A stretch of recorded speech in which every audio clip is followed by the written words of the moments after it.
is nothing like that. You know, you haven't been beaten down or thrown away or cast out by the guru or any of that thing. It's just you lost your balance. You got balance for a minute and then lost it and fell. This is what happens over and over and over until you become stable. It's as much a skill as anything else, maintaining that until it becomes solid. And even once you're solid with it, there can be waivers, depending on how much you're putting into your outer circumstances. In this level and others, see, there, you know, for you, there may come a point where you are aware of both the physical and the astral at the same time.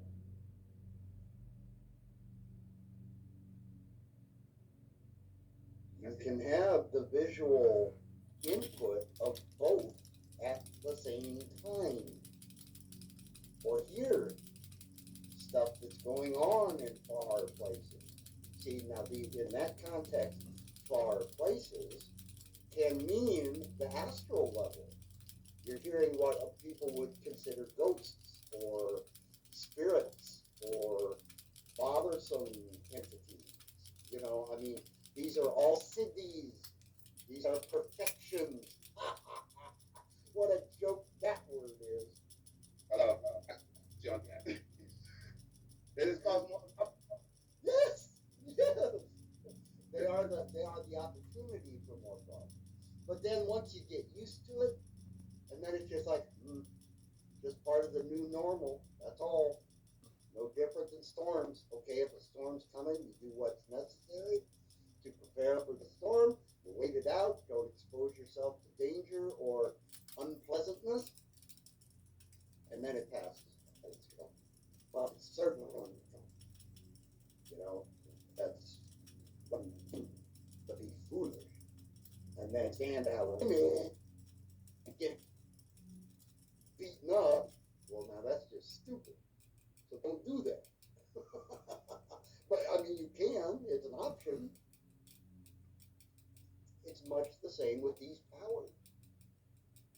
Mentally, these powers will beat the snot out of us. But all the greatest masters say, don't pay any attention to that stuff. That's just a higher level to fuck up at, is what it really is. It's to test and see if your ego is going to get caught up. Going to get wound up around this ability or that ability or whatever, which these things don't last forever. Because once you're done, fully enlightened, liberated, you have no need for all that goop anymore. On the way up, you're getting introduced to things. Your consciousness is expanding beyond the simple limitation of the body-mind in the third dimension. You're growing into everything. And then eventually you're at a place where there is nowhere you are not. There is lots and lots of places your body is not. But you are there. And you can have knowledge of what is going on. Hear, see, taste, feel. Things that have nothing to do with the physical body. You know? And this is what the ancients were talking about when they talk about these, you know, these awarenesses, these sensory type awarenesses of that which is far. You see how that far away works. Not necessarily within the linear, logical, three-dimensional earth, distant kind of thing. It could also be astral. See, because in the causal, you don't even have the body. You're just like, that's it. And then in the supra causal, you're not even that. Your ideation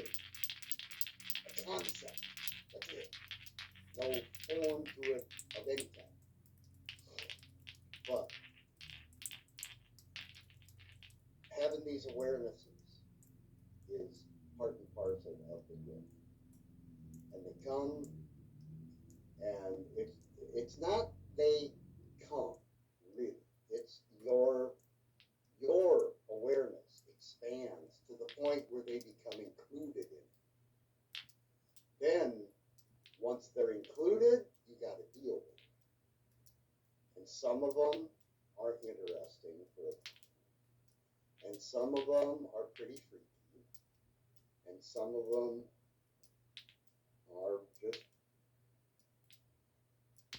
well, what the hell can I even do with this? What? Okay, well, I know about it, but now what? How do I integrate that into being this little body mind? I can't even find a way to use that in any way.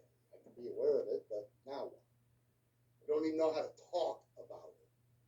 Don't know the words to hold these concepts, you know? So I mean, that's what. was trouble because I was like now, and then I'm coming and I saw a man holding a woman and her child hostage. And at the time, I realized that the police didn't know it was happening.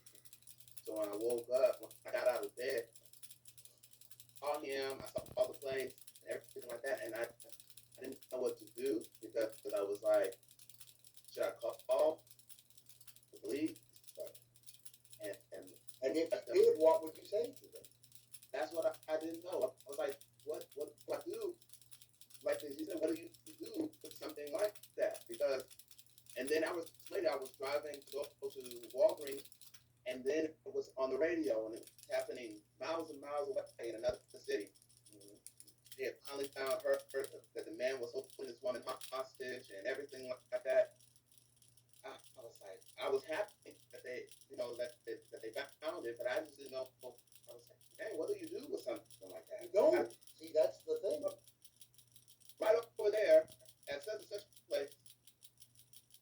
Yeah, but I mean, would you have had, in that moment where this was a very real thing for you and something must either be done or not be done, did you have the information to give the police? Did you have the address? Did you have the names? Or did you simply have awareness of the situation? I had awareness, but I didn't have the address. Well, see, how much help is that to the cops? There's somebody in something holding people up. Well, thanks a fucking lot. Where do we go now? See what I'm saying? So, I mean, there's all kinds of this awarenesses that will come. And again, come is perhaps the wrong word to use. It's situations that your consciousness will touch that become part of you, of your knowing, of your understanding.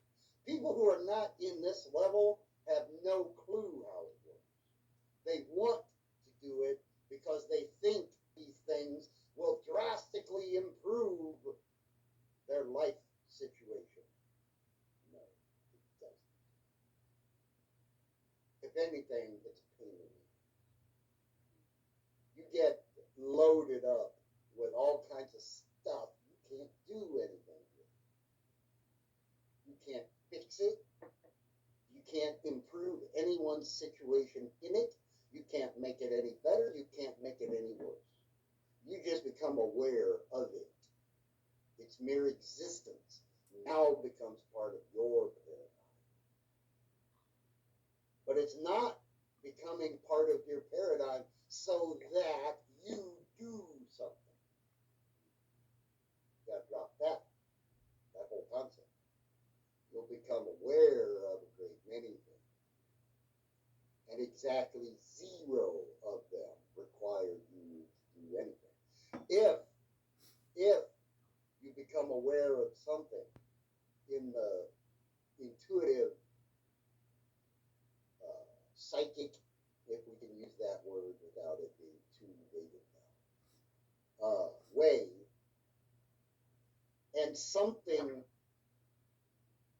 and there is something you can do about it or to address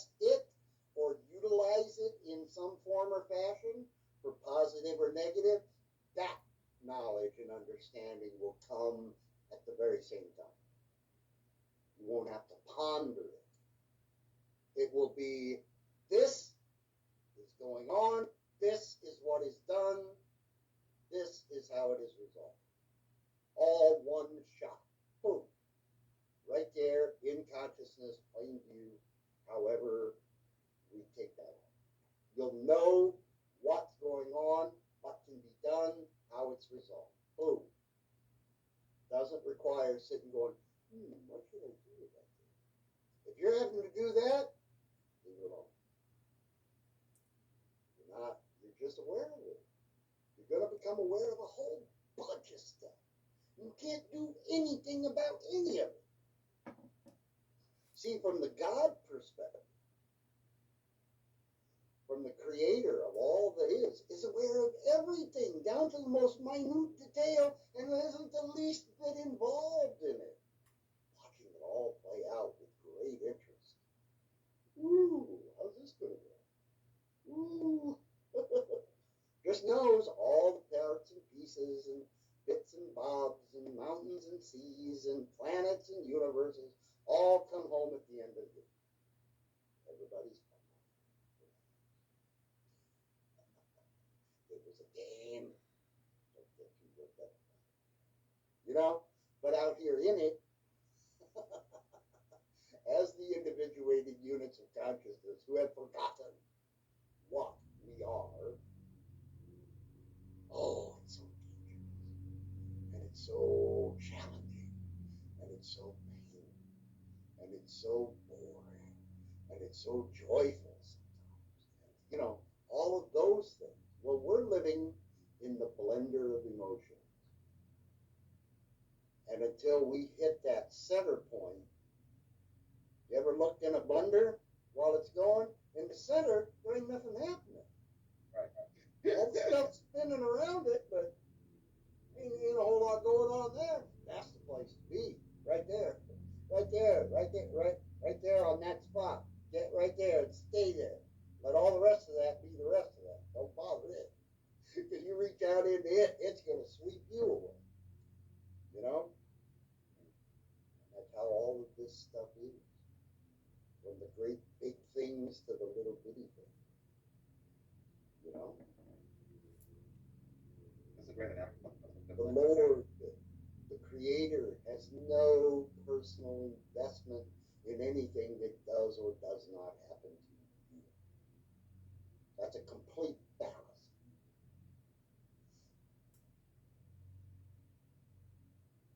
That's something that the ancients,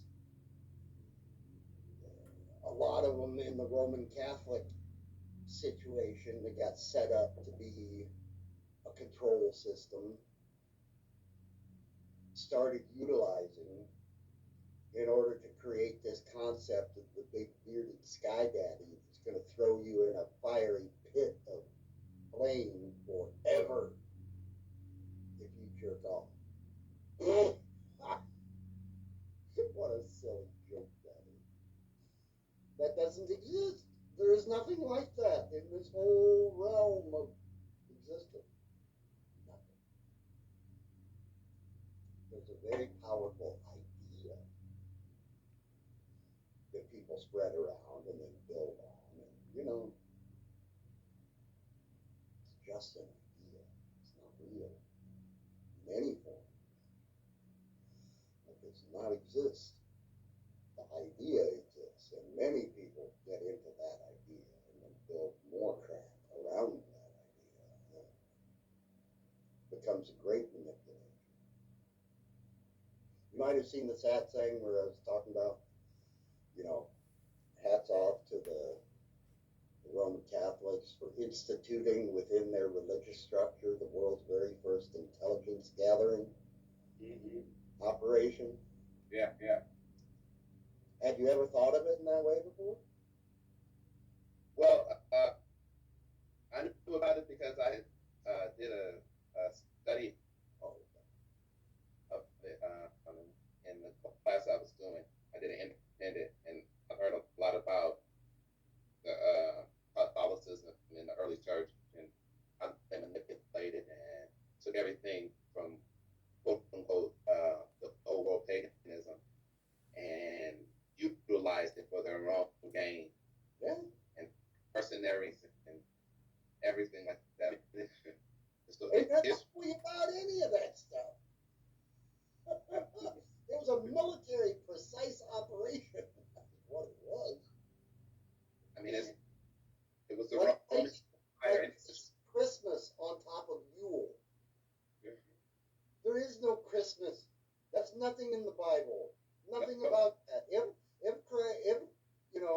there's any mention of when the body of Jesus came out of Mary, it was in springtime. Because the shepherds were out with their flocks and they were young. So, wait, what?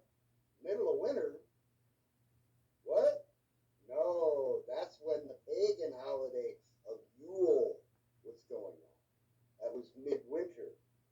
Now we've gotten halfway through this dark, dreary winter.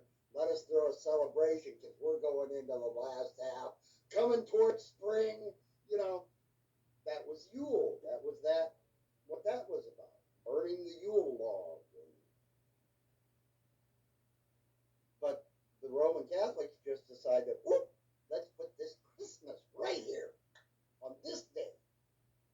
Because the pagans are already used to celebrating it for whatever the fuck they're doing. But we'll put our stamp on this time of year. And then the whole sales and marketing force that came along later. Oh, Christmas, jingle bells, jingle bells. You know, I mean, all of that. And then Santa Claus came along. And then, you know, I mean,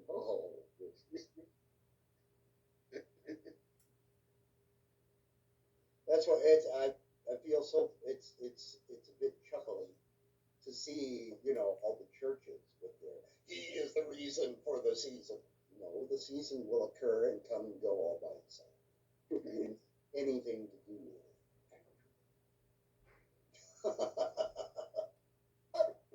You know, it makes them happy, so whatever. Not my job to run out and correct everybody on everything. I know a great deal of things. I just ain't got the time or the inclination to be corrected. You know, some people are so deeply invested in their particular set of notions and beliefs about the world. Don't wake them up. You wake them up, they're going to hit you. Don't do that. You are right. That's true. Don't do that. Let them sleep. If they're asking you questions, don't give them answers. Because they've got their own way of thinking and their own mindset. Let them have it. Best of luck to you. I've seen how some of that stuff plays out. You'll learn too eventually. You know, there isn't anything else we really can do. We are not in charge at the individuated level with waking all the others up. No. Certain of us are. And even then, it's not all. It's the very, very few who will come and sit for a time, and listen, and do some practice. Even though they may not do it every day. You know, now those who do will make the most progress, most certainly. In the time perspective, yeah, that's what will do it. Twice a day, even faster. But they will also bring on more crap and have to deal with that. Okay, whatever. You know, each will participate at the level they find comfortable for them. So for someone in the Swami position to be out, you know, cracking a whip at people, and, oh, you have to do this, you have to do that. No, you don't. No, you do not. You can if you wish, and you're welcome to, you know, I mean, we have top limits on how much people can do in a day, you know, but haven't really found too many that are comfortable in daily performance at that level. They've got too much going on, you know, they've got lives happening in amongst the silence, and they are not monastics. They are not, you know, segregated from society in such a structure that society cannot penetrate.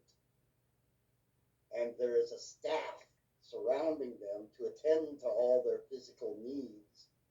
You know, I mean, that's a very specific sort of got a whole bunch of monks there. You got a whole bunch of cleaning and shit dealing